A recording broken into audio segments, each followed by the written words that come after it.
Last year ঝগড়ার মধ্যে আমি বলে দিয়েছিলাম আমি সোলো ট্রিপ যাব, দেখবে কেমন লাগে, তখন বুঝবে আমার মর্ম আমি যখন থাকবো না। আর সত্যি সত্যি ব্যবস্থা করে দিল।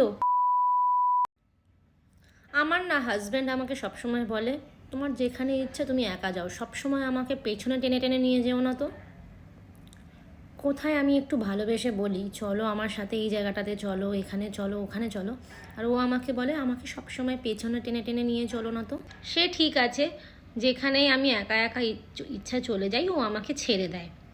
কিন্তু আমার প্রশ্নটা এখানে যে ওর এত কনফিডেন্স আসে কোথা থেকে?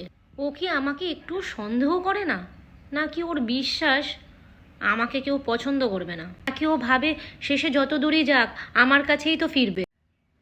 এই দুনিয়ায় কত মেয়ে আছে যারা স্বাধীনতা চেয়েও স্বাধীনতা পায় না, আর আমি স্বাধীনতা পেয়ে টেনশানে উল্টে বসে আছি। এই যে ওর অতিরিক্ত আত্মবিশ্বাস, এটাই কি আসল ওর ভালোবাসা, নাকি বিশ্বাস আমার প্রতি? এখনও এটাই বুঝে উঠতে পারছি না।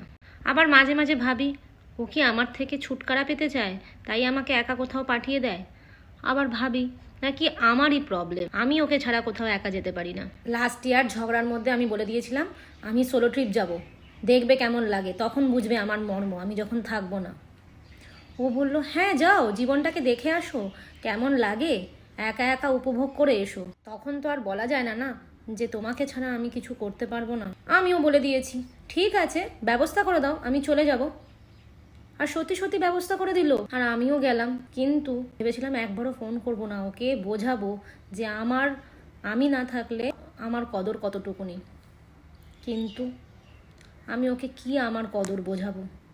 প্রতি 1 ঘন্টা বাদ বাদ তো আমিই ওকে ফোন করে ফেলেছি। এত বড় সুযোগ দিয়েছিল যে ওকে বোঝানোর, আমি না থাকলে ওর জীবনে কি হবে, কিন্তু উল্টে আমিই বুঝে গেছি যে ও না থাকলে আমার জীবনে কি হবে।